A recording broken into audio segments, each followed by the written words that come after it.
banyak di antara ikhwan kita yang mengungkapkan rasa bahagia ketika sudah berthariqah setelah dipertemukan dengan guru mursyid wabil khusus pada bulan Rajab, Sya'ban, dan Ramadan.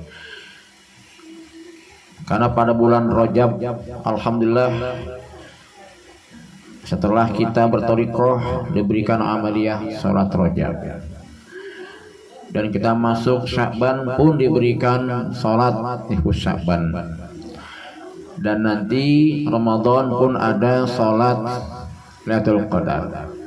Yang jelas sebelum kita berthariqah itu belum kita kerjakan dan belum kita dapatkan. Rajab dan Sya'ban seakan berlalu tanpa ada apapun amaliyah kita. Setelah berthariqah, alhamdulillah kita diberikan amaliyah oleh guru mursyid kita. Di dalam banyak kitab disebutkan bahwasannya sempurnanya seorang hamba itu adalah bikamalil ubudiyah, dengan sempurnanya ubudiyah. Ubudiyah itu adalah ibadah zahir, ibadah batin, ibadah jasmani, ibadah ruhani. Sebelum kita berthariqah, baik itu yang di pesantren puluhan tahun pun tidak paham apa itu ibadah ruhani. Tidak sampai ke sana. Bahkan ketika di dalam sholat ada rukun qalbi, ada rukun qauli, dan ada rukun fi'li. Rukun qalbi itu hanya sampai di niat. Udah. Gitu. Setelah kita berthariqah, ternyata rukun qalbi itu tidak hanya cukup di niat, bahkan sepanjang kita sholat itu menggunakan rukun qalbi. Bahkan ketika wudhu pun kita sudah menggunakan rukun qalbi. Bahkan setiap nafas yang kita hirup, yang kita keluarkan pun itu ada rukun qalbinya.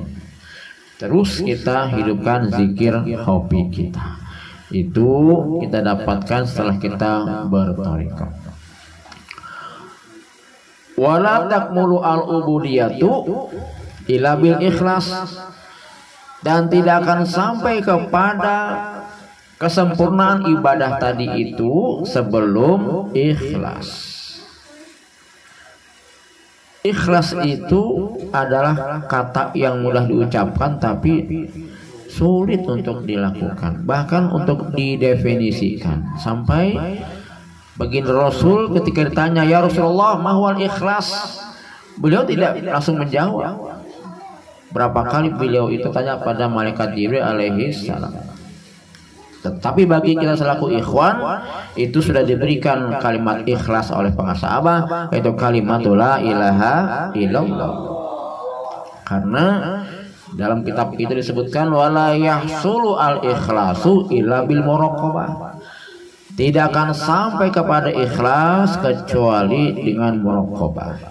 Ternyata muraqabah itu adalah zikir jahar dan zikir khafi yang ditalkinkan oleh Syekh Mursyid Thariqah.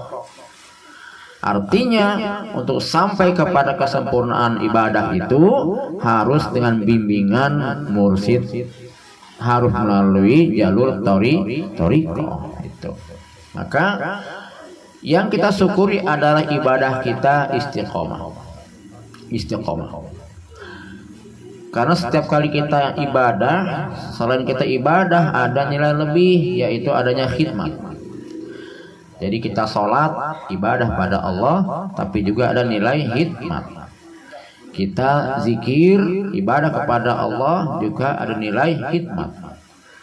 Kita khotaman, kita manakiban, kita apapun yang kita lakukan itu sesuai dengan tuntunan pondok pesantren Suryalaya, bukan sekedar ibadah saja tapi ada nilai khidmat.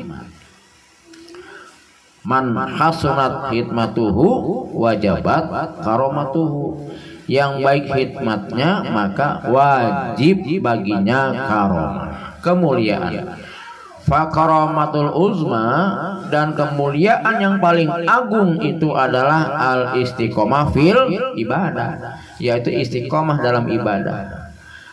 Pak Ustadz, zikir saya masih ada yang bolongnya, istiqomah tapi belum dawam. Itu. Salat saya masih suka ada telatnya, alhamdulillah salatnya mah istiqomah tapi belum dawam waktunya. Khotaman bagaimana? Ya terkadang saya suka bolong Pak Ustaz, istiqomah tapi belum dawam. Tapi kalau sudah misalnya zikir sudah tidak diamalkan, khotaman bahkan sampai lupa, tawasul juga bentuknya kayak apa, berarti itu sudah tidak istiqomah, apalagi dawam, istiqomah pun tidak. Jadi selama kita terus mengamalkan dengan hikmat, nanti pun istiqomah itu akan disempurnakan oleh para sahabat menjadi dawam.